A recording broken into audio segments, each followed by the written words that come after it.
verso 1 y 17. Adelante. Palabras del predicador, hijo de David, rey en Jerusalén, y dediqué mi corazón a conocer la sabiduría y también a entender las locuras y los desvaríos. Conocí que aún esto era aflicción de espíritu. Son 3 los libros de la Biblia, los que se discutieron su canonicidad durante largo tiempo. El libro de Eclesiastés, el libro de Cantares y el libro de Esther. No fue sino hasta el sínodo de Jamnia, un concilio judío, donde se dejó asentado oficialmente que estos 3 libros eran considerados como inspiradamente divinos. ¿Por qué? Porque hubo dudas de que Eclesiastés, Cantares y Esther fueran incluidos al canon. No se trataba de una duda vaga procedente de un grupo de judíos inconformes. Era toda la comunidad judía y eran los rabinos, los expertos en la materia de las Escrituras, los que dudaron en incluir estos 3 libros al canon. No fueron aceptados por largo tiempo. ¿Cuáles fueron las razones? Estas fueron las razones siguientes. El libro de Esther se dudó de que fuera incorporado al canon por 3 causas. La primera, añadía un nuevo festival religioso, la fiesta de Purim.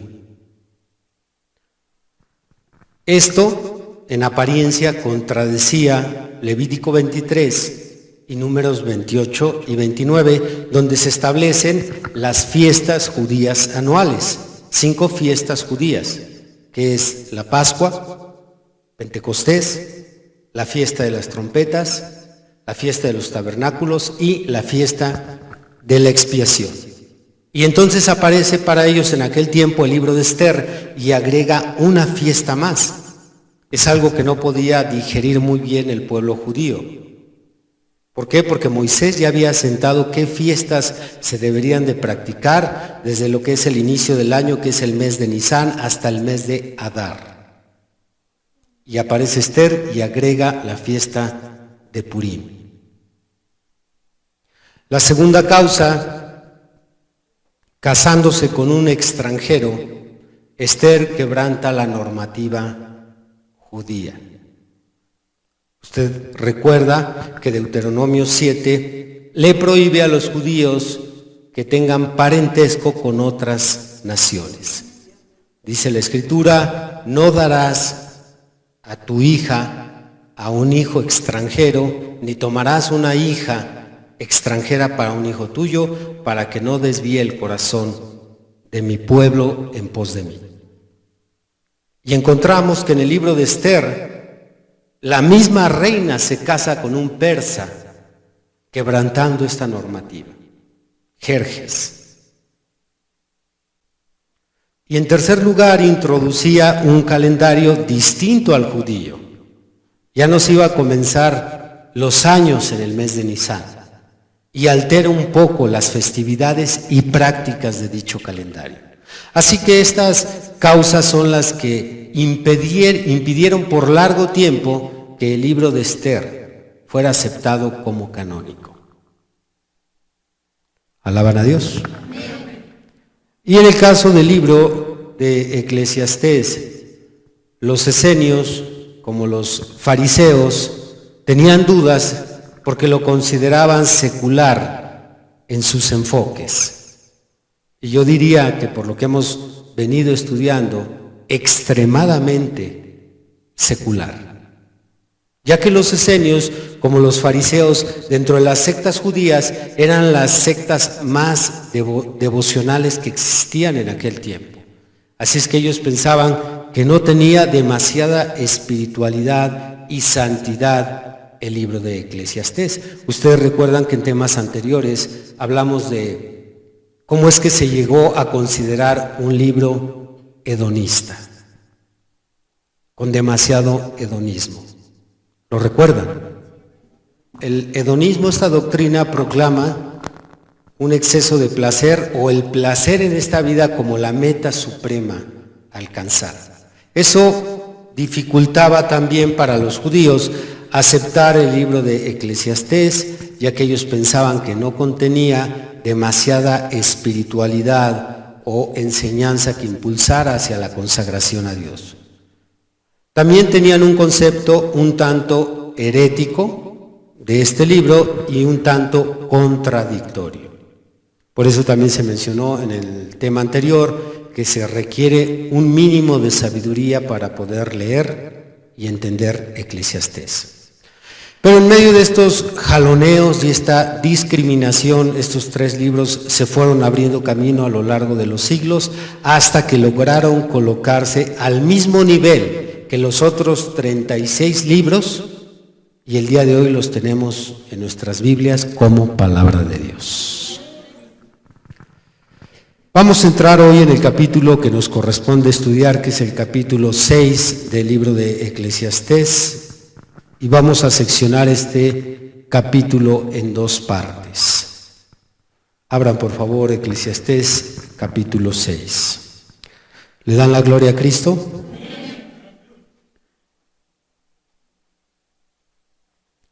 Vamos a seccionar en la primera parte que lleva por nombre el derroche de los bienes materiales. Repitan: el derroche de los bienes materiales. Y la segunda parte de este capítulo la vamos a llamar Proverbios y Reflexión.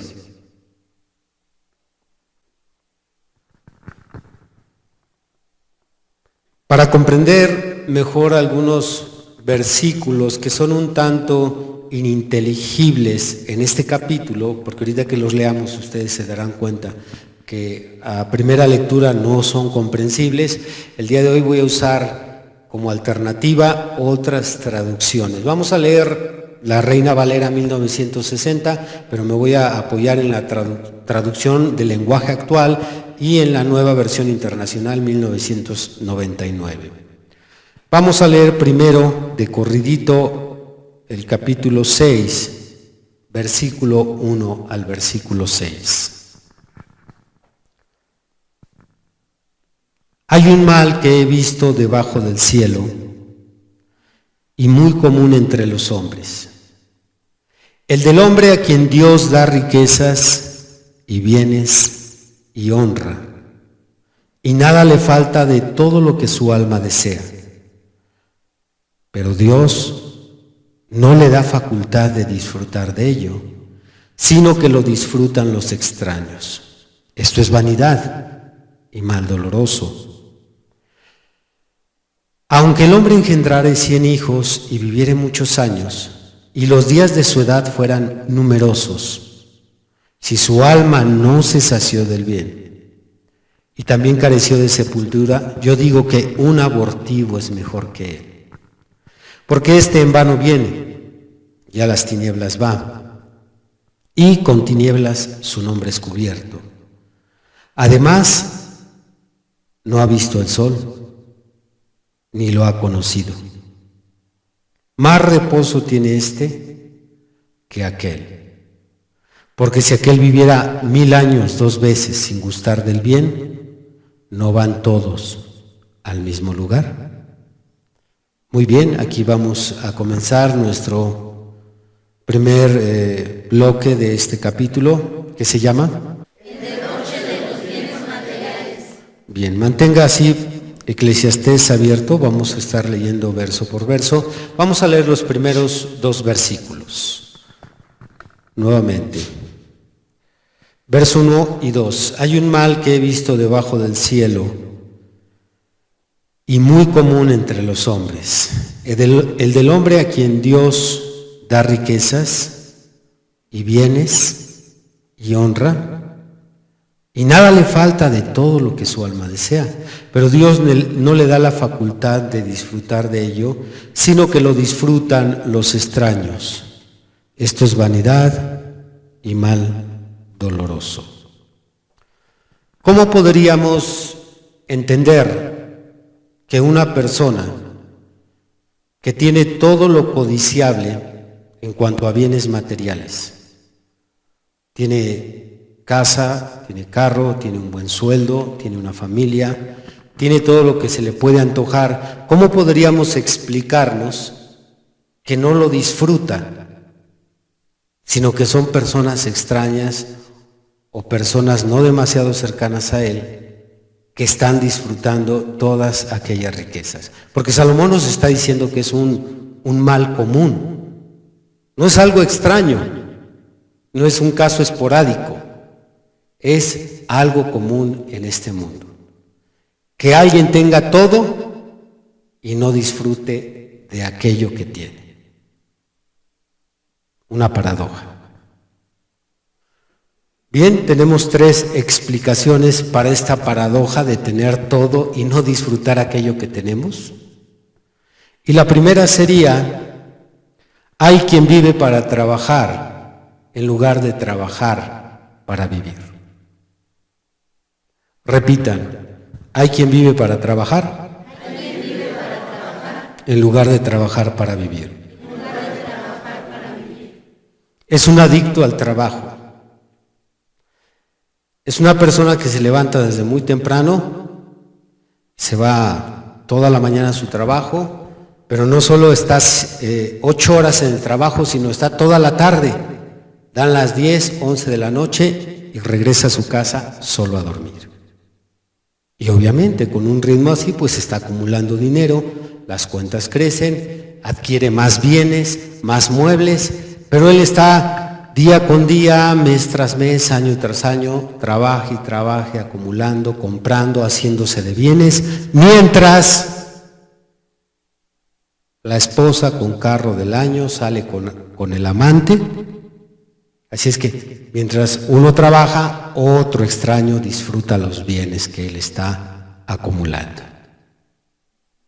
Y mientras él trabaja, la esposa o los hijos traen a la familia a la casa y se sientan en la sala nueva y aprovechan el Skype y la pantalla de 52 pulgadas. Y mientras el otro, como una mula, sigue trabaje y trabaje y trabaje, otros están disfrutando lo que éste está acumulando. Es un mal común. No te vaya a pasar a ti. Es por eso que a nosotros, como cristianos, como hijos de Dios, el Señor nos ha enseñado a que tenemos que aprender a seccionar nuestro día en esas horas que el Señor, el Creador, acomodó en un día de 24 horas, que son 8 horas para el trabajo, 8 horas para el descanso y 8 horas para el ocio. Si tú rompes este esquema que Dios diseñó y solamente te consagras a una sola cosa y haces más horas de lo debido, puedes caer en esto que estamos leyendo, en aquellos que trabajan para que otros disfruten lo que a ti te ha costado mucho trabajo juntar. ¿Alaban a Dios? Algunos ya tienen 2 casas, tienen 4 casas, ¿y quién las va a disfrutar? Extraños. Si en vida a veces frente a nosotros otros están disfrutando lo que a nosotros nos costó, mucho más ahora que te vayas.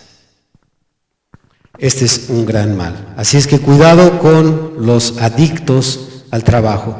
8 horas. Este problema es más común en aquellos que que trabajan por cuenta propia, que son sus propios jefes, sus propios patrones. Si no aprendes solo a trabajar las 8 horas y disfrutar lo poco o lo regular o lo mucho que saques según tu trabajo, disfrutar lo que te ganas tú y tu familia, otros van a aparecer y lo van a disfrutar. Y este es un mal muy doloroso. La segunda explicación de por qué otras personas pueden disfrutar lo que a nosotros nos ha costado, bienes, honra y riquezas, es aquellos que están atrapados por las costumbres. Repitan: los que están atrapados por las costumbres.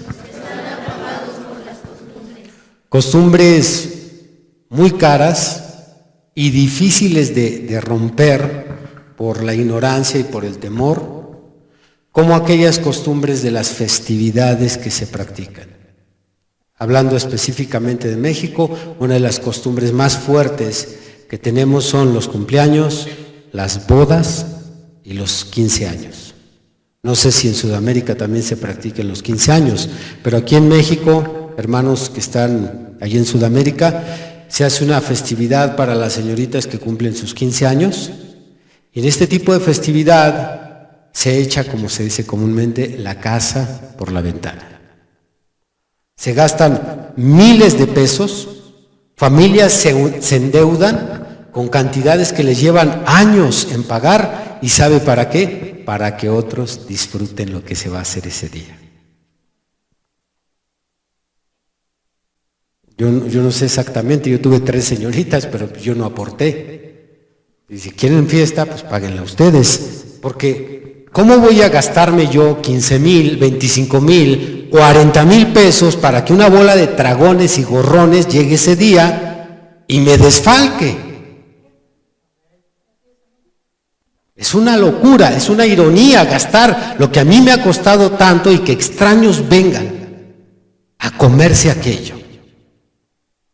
Admiro una familia que, aunque no es cristiana, me compartían que los padres de familia hablaron con su hija, llegada la fecha de los 15 años, y le dijeron: tenemos tanto. Tú decides, te hacemos tu fiesta, o te los damos a ti para que te vayas de viaje y te gastes ese dinero. Sabia e inteligente la señorita, dijo: no, me quedo con el dinero. ¿Y si lo disfrutó ella? Bueno, eso es más sabio que vengan otros a disfrutar lo que a mí me ha costado. Este también es un mal común, dice Salomón. Claro está, para no caer en legalismos, hermanos que tienen señoritas, esto lo tienen que platicar con ellas, porque no podemos decidir por ellas.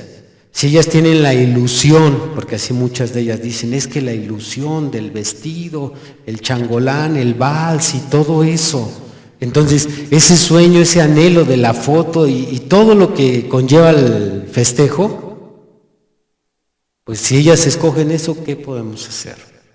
Pues dentro de nuestras posibilidades decirle: ten, aquí está. Pues esto es lo que podemos hacer con esta cantidad, porque usted sabe que sale muy cara esta costumbre, muy cara. Igual en las bodas. Todo esto no es una filosofía antisocial, no estoy promoviendo el que se rompa el compañerismo y el convivio con la familia, pero yo pienso que en una boda, si he de festejar que me casé, que se va a casar mi hijo, bueno, los padres, suegros, cuñados, una comida sencilla. Y no que cuánto cuesta lo que es rentar un salón, lo que es rentar un grupo musical, los meseros, el banquete, y para que termine la fiesta y se van criticando: ay, cómo es que dieron esta sopa y la barbacoa estaba muy seca, y quieres complacer a todos y terminas con todos a disgusto por lo que se dio y lo que se hizo. Y no le quedó ese color a la novia. ¿Quién la vistió así? ¿Quién le puso el ramo de esta manera? Esto es lo que pasa cuando queremos complacer a las personas. Por tanto, es también un mal extraño, un mal común, perdón, el que tratemos de gastar nuestro dinero en cosas que otros la van a disfrutar. Y también están los cumpleaños, igual, para aquellos vanidosos que les gusta festejarse a ellos mismos su llegada a este mundo. Entonces, yo digo, bueno, pues si te gusta festejar tu cumpleaños, algo moderado, ¿para qué vas a dejar que otros vengan igual? Tengo esto por experiencia bien marcado. Mi papá cada año festejaba su cumpleaños, y pues la familia por parte de mi papá como de mamá es grande. Así es que la casa se llenaba, pero no había lugar para sentarse, se traían sillas prestadas de las casas de los vecinos. ¿Y sabe para qué? Para que al día siguiente se perdió el champú, se llevaron la brillantina, se llevaron los cepillos. Esto es lo que pasa. Bien, tenemos entonces dos explicaciones de por qué es un mal común el estar adquiriendo, teniendo bienes y otros lo disfruten. La tercera explicación es porque hay personas que son instrumentos de Dios y Dios los tiene elegidos solo para trabajar y proveerle a sus hijos. Esto lo leímos en un estudio anterior. Vamos a abrir Eclesiastés capítulo 2. Versículo 26. Porque al hombre que le agrada, Dios le da sabiduría, ciencia y gozo. Mas al pecador da el trabajo de recoger y amontonar para darlo al que agrada a Dios. También esto es vanidad y aflicción de espíritu. Qué tremendo es nuestro Señor. Mientras nosotros nos ocupamos de nuestra vida espiritual, mientras nos dedicamos a servir al Señor, el Señor tiene otras personas trabajando para ayudar a las necesidades de sus hijos. Así es que estas son las tres explicaciones que encontramos por qué es que un hombre puede tener riquezas, honra y todo lo que su alma desee, pero no lo disfruta, sino que otros lo disfrutan. Bendito el Señor por siempre. Muy bien, vamos a leer ahora del versículo 3 al versículo 6. Versículo 3 al 6. Aunque el hombre engendrare, estamos en Eclesiastés 6. Aunque el hombre engendrare 100 hijos y viviere muchos años, y los días de su edad fueren numerosos, si su alma no se sació del bien y también careció de sepultura, yo digo que un abortivo es mejor que él. Porque éste en vano viene y a las tinieblas va, y con tinieblas su nombre es cubierto. Además no ha visto el sol ni lo ha conocido, más reposo tiene este que aquel. Porque si aquel viviera 1000 años 2 veces, sin gustar del bien, ¿no van todos al mismo lugar? En estos versos, Salomón nuevamente nos enseña que le fue mucho mejor a un abortivo que aquel hombre que pasó por esta tierra sin disfrutar la vida.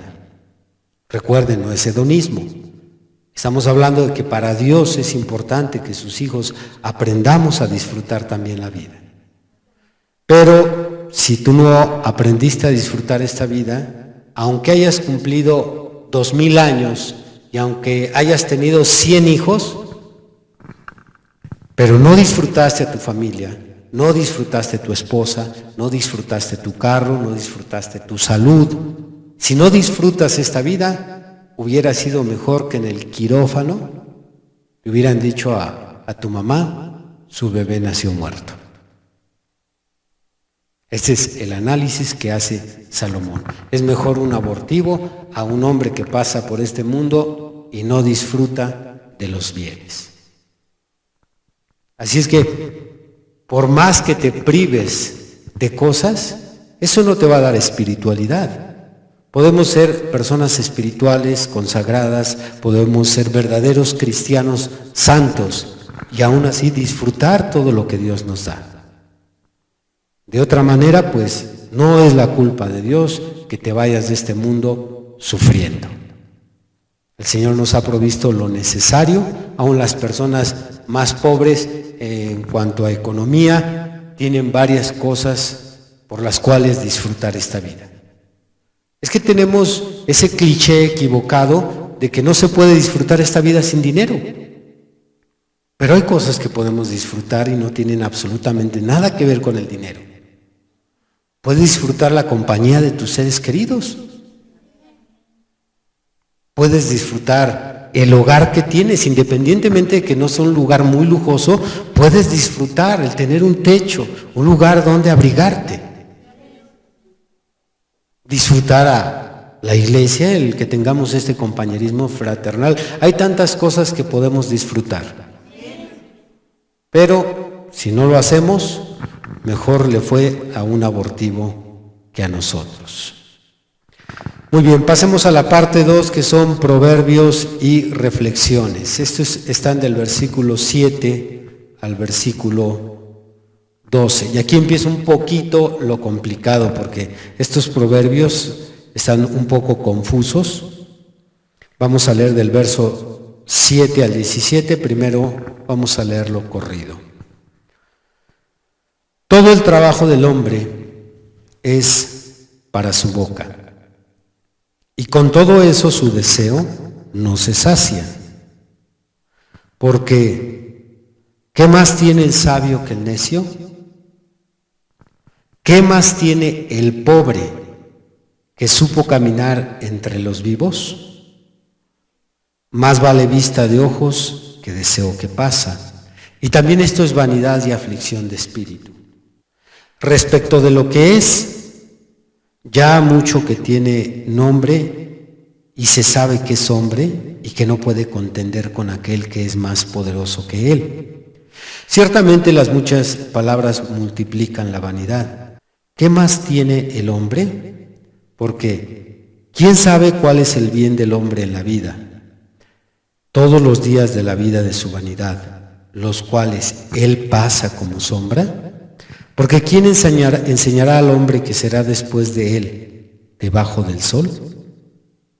Muy bien, ahorita nos ayudamos, hermanos, con algunas traducciones. Yo entiendo que esto está complicado, solo les recuerdo que este libro nos está ayudando a equilibrar lo espiritual con lo terrenal. No es la idea equivocada, no es el concepto erróneo, que muchas personas que tienen miedo al cristianismo dudan en aceptar esta fe porque piensan que les vamos a pedir que se deshagan de todos sus bienes materiales, que se encierren en un convento, las hermanas con las carmelitas, los hermanos con los franciscanos, y puro golpe de pecho y rezo y oración. Esa no es la vida cristiana. En la vida cristiana ciertamente amamos a Dios, obedecemos sus mandamientos, pero también se trata de pasar una super fiesta, un fiestón aquí en la tierra. Y para eso estamos estudiando esto. Bien, vamos a comenzar con la primera reflexión, el verso 7.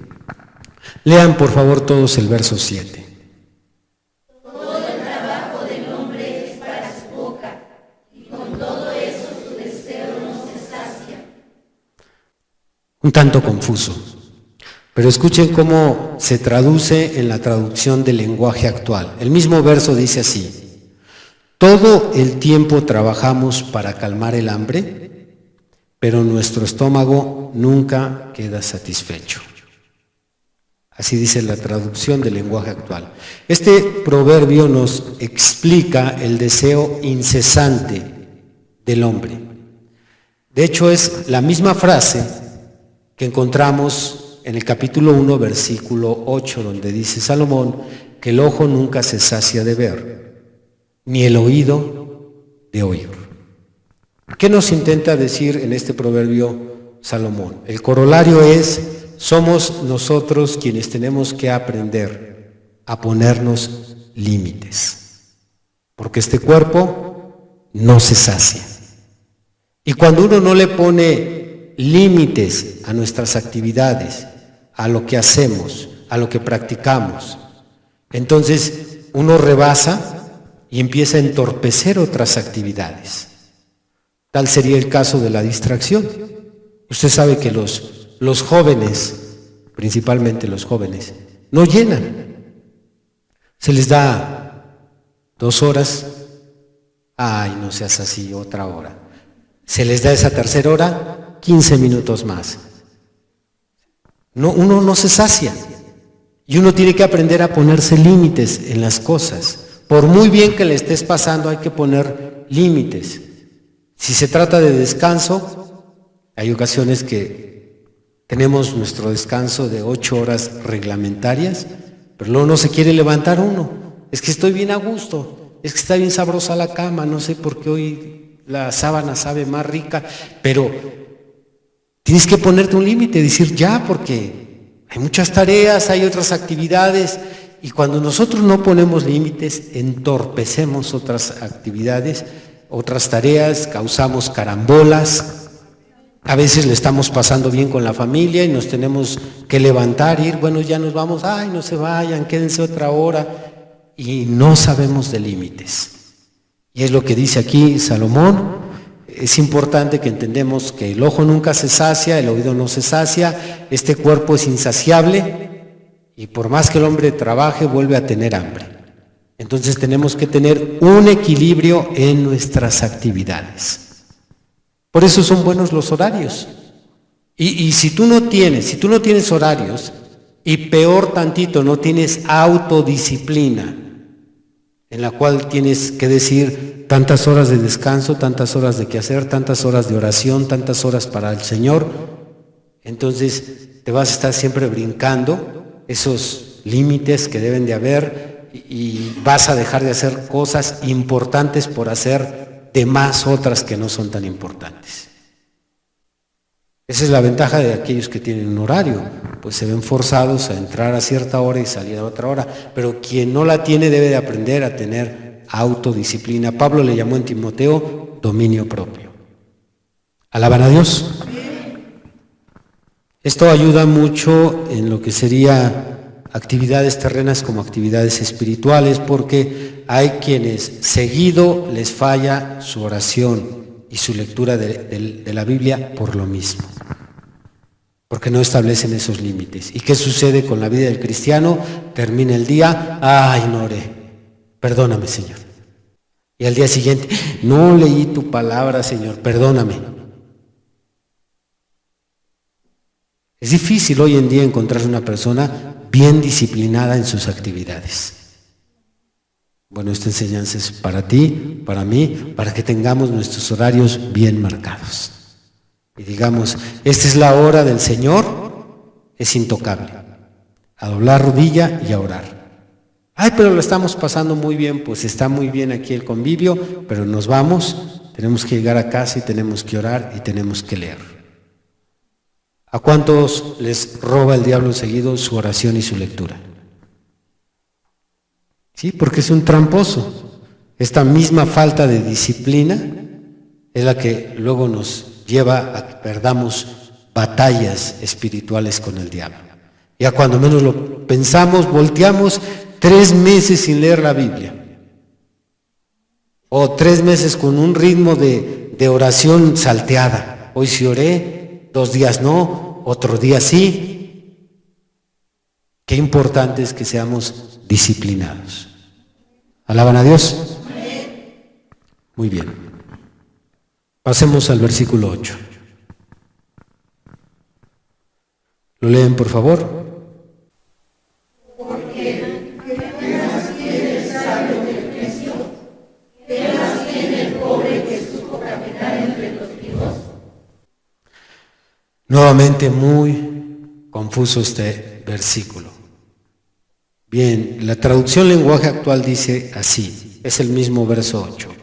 A fin de cuentas, el sabio no es mejor que el tonto, lo que el pobre necesita es superar sus problemas. Ya está más comprensible.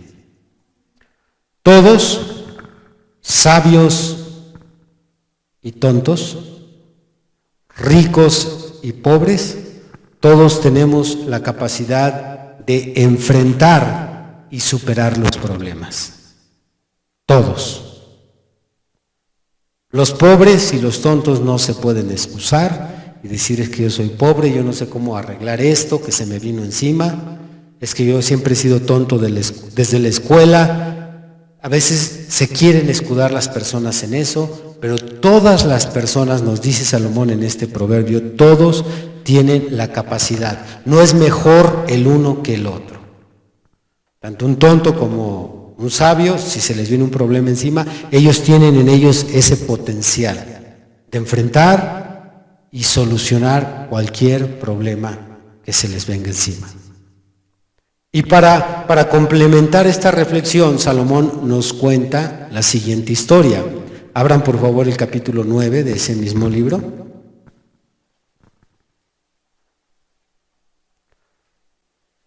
Y vamos a leer ahí en el 13.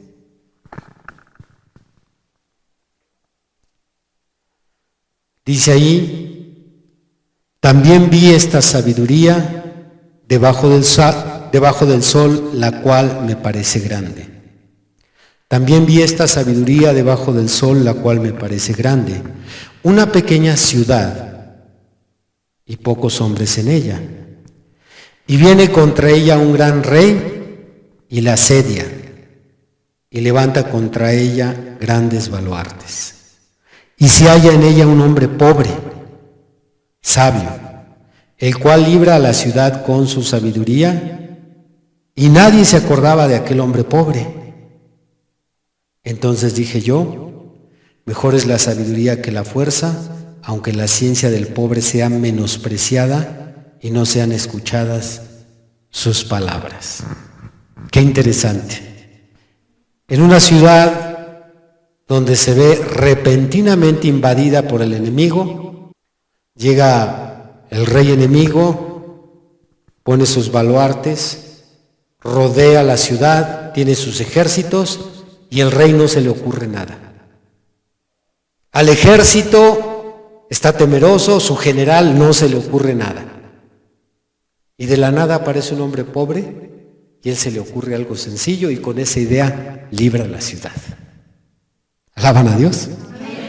No se requieren títulos, profesión, una carrera para enfrentar nuestros problemas y solucionarlos. Todos tenemos la capacidad de solucionar los problemas.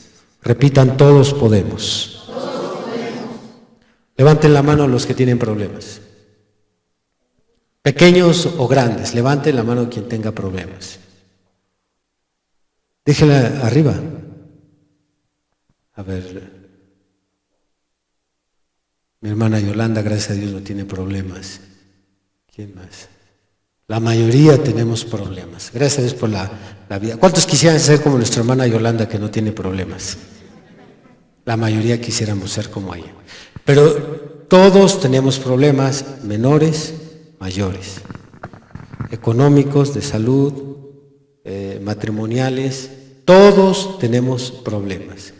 Entonces, si usted tiene problemas, escuche las siguientes reflexiones que son para usted. No le digas a Dios cuán grande es tu problema. Dile a tu problema cuán grande es tu Dios.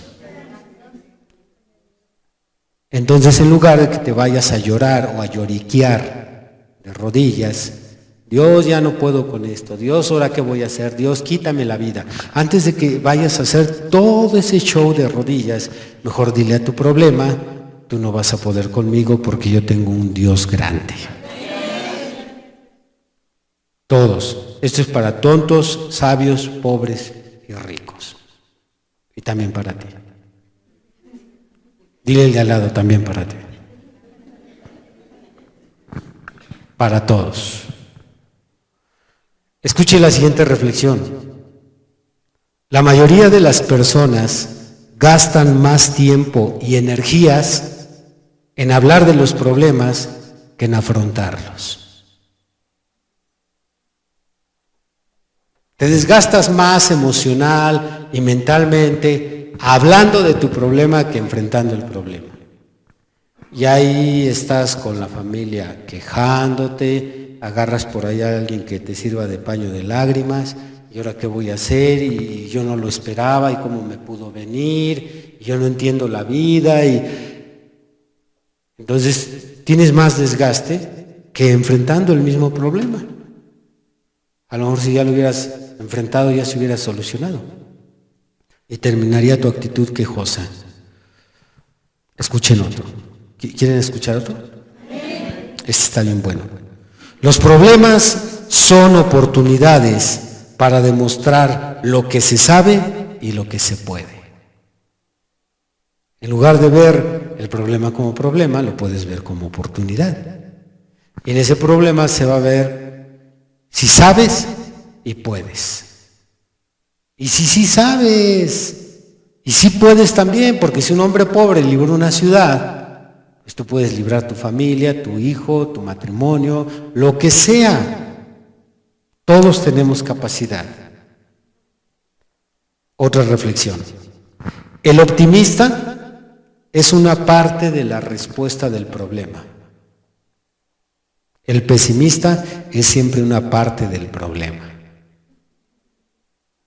Qué interesante. Repitan, el optimista es una parte de la respuesta al problema. El optimista es una parte de la respuesta al problema. Repitan, el pesimista es siempre una parte del problema. El pesimista es siempre una parte del problema.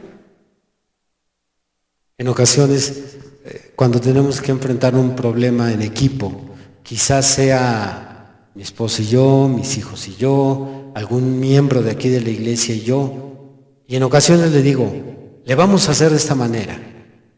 Y a la solución, el mismo pesimista le encuentra otro problema. Pero si le hacemos así, ¿no nos saldrá mal? A veces es más grande el pesimista, el problema del pesimista, que el mismo problema. ¿Sí tienen a alguien así en casa? Cerca de usted, que le dice usted, y si le hacemos así, ay no, pero no va a funcionar. Y si le hacemos así, tampoco, porque acuérdate que una vez nos salió mal. Y si le hacemos de esta manera, es más grande el problema del pesimista que el mismo problema.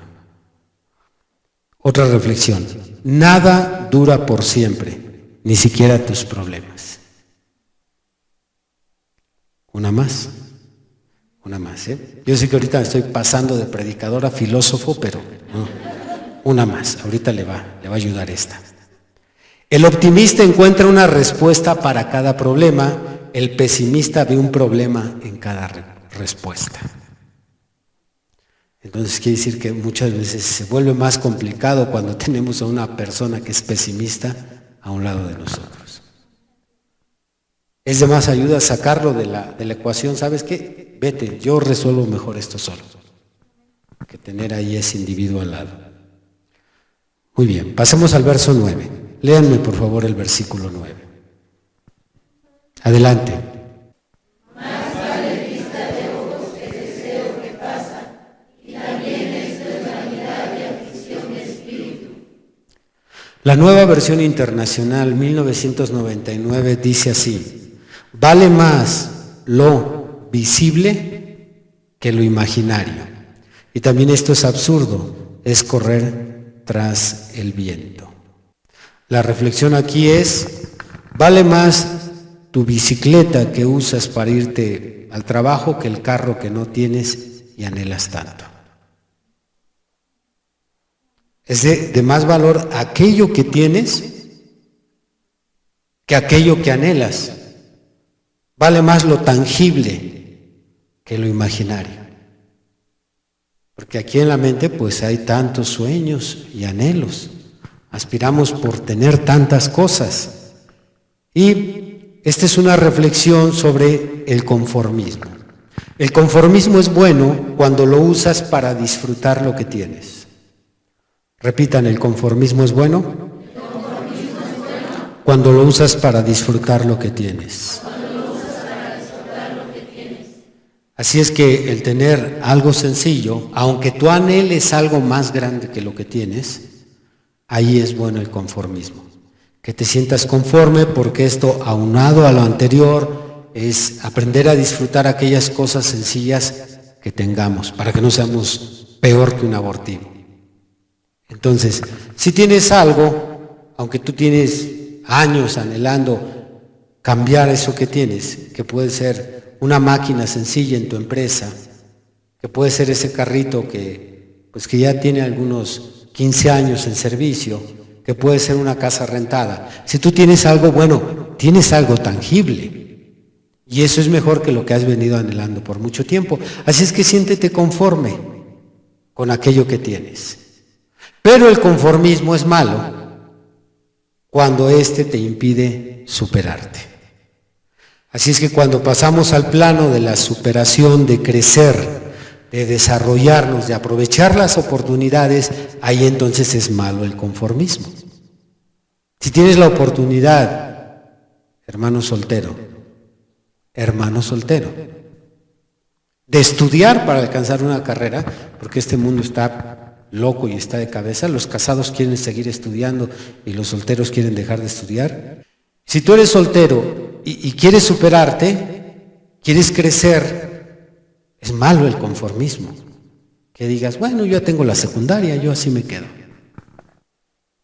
No, yo con la prepa, yo con eso, pues me dan un trabajo en una empresa. Es malo el conformismo. Si te llega la oportunidad de hacerte una casa propia porque llevas tiempo rentando y no aprovechas la oportunidad, es malo el conformismo.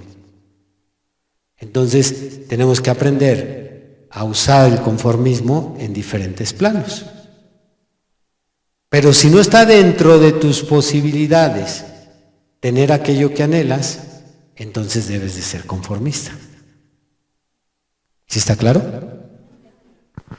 Sí, porque si tú estás apuntando a cosas muy grandes, pero ni tu economía lo permite, ni tus ingresos, y es que no, yo a fuerzas quiero comprar una casa allí en Lomas de Chapultepec, y le tiras ahí cuando llevas 3 rentas atrasadas.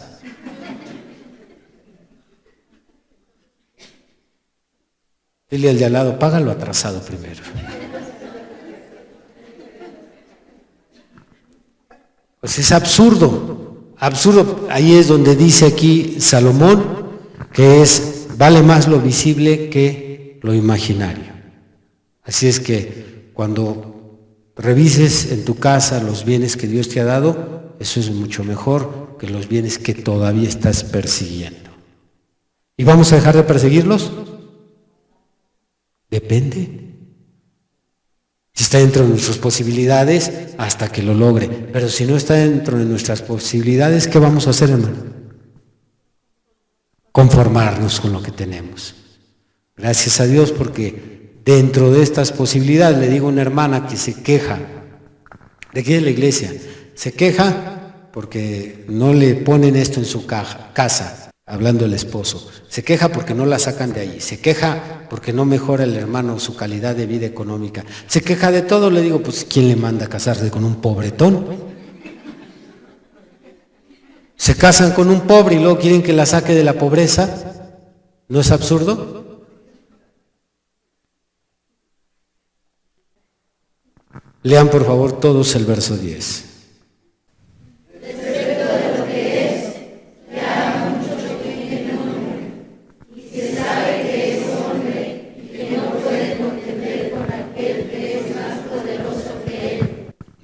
Muy ininteligible este versículo.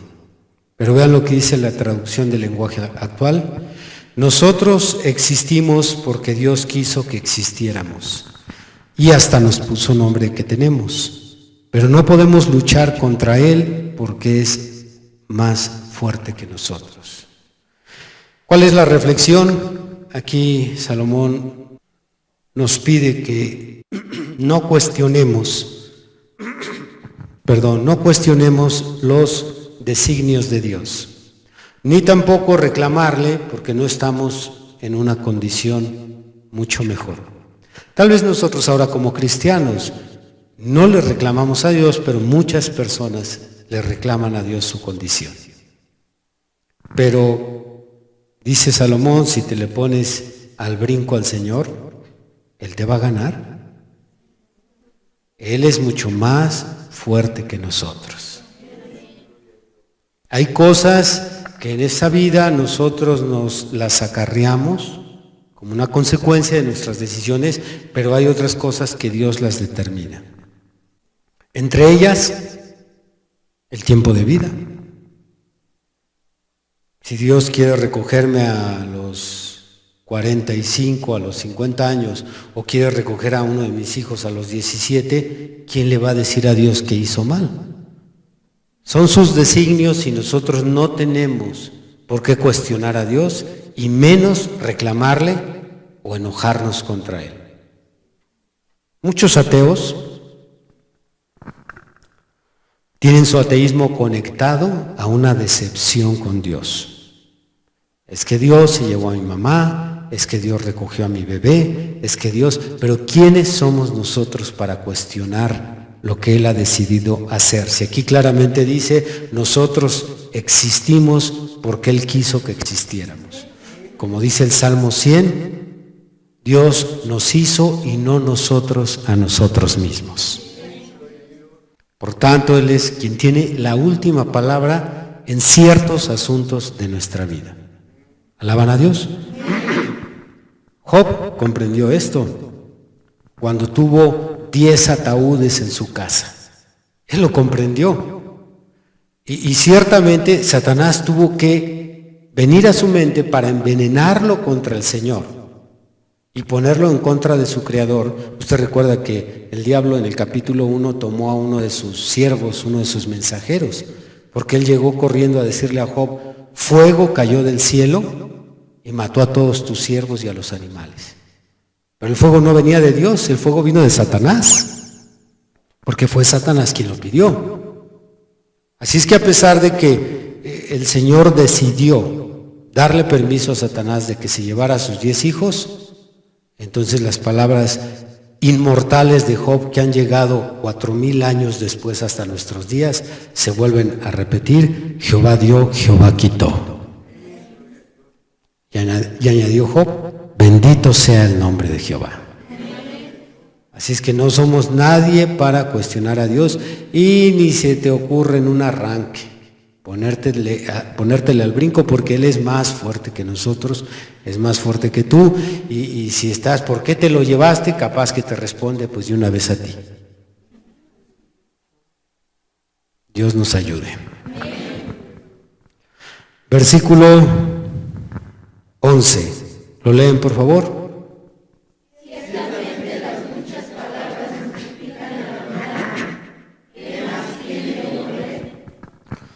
Aquí tengo 2 traducciones de este versículo. La primera, la del lenguaje actual, dice: pero nada ganamos con hablar, mientras más hablamos, más tonterías decimos.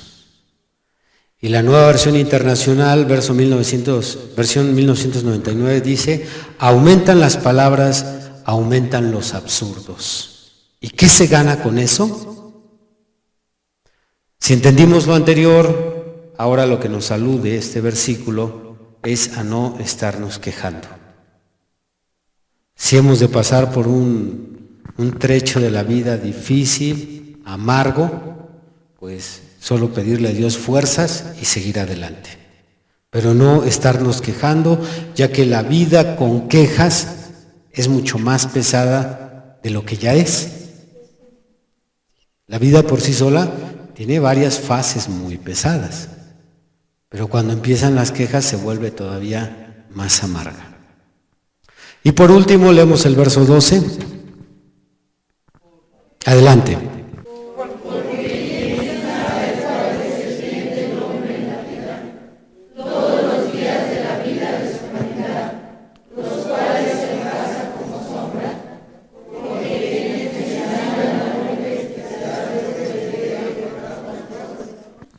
Esta versión dice: en realidad no sabemos qué es lo mejor para nosotros. No tiene ningún sentido vivir tan poco tiempo y desaparecer como las sombras. Además, nadie puede decirnos qué pasará en este mundo después de nuestra muerte. En otras palabras, hay tantas cosas en esta vida que no tienen explicación. Quizás esto sea una reflexión más interesante para los inquisidores, aquellos que le busquen respuesta a todo. ¿Y por qué nací? ¿Y qué hago aquí? ¿Y por qué me casé con esta persona? ¿Y por qué tuve un hijo así? ¿No pude haberlo tenido sano? ¿Y por qué esto y por qué el otro? Bueno, nadie en realidad sabe qué es lo mejor para nosotros. Hay muchas cosas que se van a quedar sin responder, y pues tenemos que aprender a ponerlas a un lado y seguir adelante. ¿Por qué? Porque nuestra vida es tan corta como sombra, como dijo el apóstol Santiago en su libro. Somos como neblina, que estamos en un rato y ni siquiera al día siguiente, en 2 horas, desvanece la neblina. Así es nuestra vida de corta. Ahorita estamos aquí, el día de pasado mañana o la siguiente semana hermanos, les notificamos que fulano de tal acaba de partir. Así que en lugar de estarnos cuestionando cosas que no tienen respuesta, pues a seguir adelante. Tú sigue adelante, si hay algo que tiene respuesta, pues dedícate a investigar, pero aquello que no tiene respuesta simplemente, pues ¿quién nos puede decir lo que va a hacer en este mundo después de que nos vayamos? ¿Qué va a suceder? No sabemos. Para estarnos preocupando por tantas cosas, mejor vamos a ocuparnos en este periodo tan corto, porque aunque habláramos de 100 años, la persona más longeva de quien se tiene ahorita registro ha alcanzado 127 años. Y como leímos en el capítulo 2, y con dolor y sufrimiento. Así es que hay que aprovechar la vida. En este punto sí estoy de acuerdo con los pecadores que dicen que hay que gozar la vida porque solo es una. Claro que ellos le llaman al gozo el desenfreno, al pecado y entregarse a la lujuria. Bueno, en ese sentido no hay que gozar la vida. Hay que gozarla en aquellas cosas que nos permite Dios a los cristianos. Sí. Oye, pero ¿y si no existe otro mundo? ¿Y si nosotros somos un pequeño universo y somos como una hormiguita? ¿Y si existe otros universos? Y ahí se están los pobres quebrando la cabeza y la vida se les está escurriendo. Sí. Dile al que está al lado, ay, hormiguita. Mejor hay que gozar la vida, pero gozarla en Cristo. Pónganse de pie, hermanos. Oremos. Señor Dios, eres tan bueno al llevarnos a esos lugares celestiales donde podemos reflexionar cómo estamos viviendo este espacio tan corto de tiempo en la tierra. Hemos aprendido a disfrutar lo que nos das. Hemos aprendido a valorar. ¿O estamos, Señor, como un grupo de personas inconformes, quejosos, renegando y desperdiciando el corto tiempo que tú le concedes al humano aquí en la tierra? Señor, este es uno de los libros más seculares que puede haber en los 66 libros. Sin embargo, hay una enseñanza para tus hijos y tú nos has venido dando luz desde que tomamos este estudio. Gracias por tu palabra, Señor.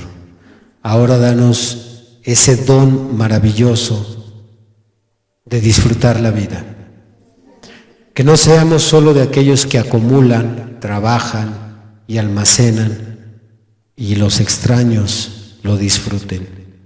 Más bien ayúdanos a que nuestras decisiones sean alineadas con estas enseñanzas para todavía mejorar el estilo de vida que hemos llevado como cristianos. Gracias, Padre, por tu palabra. Gracias por tu luz.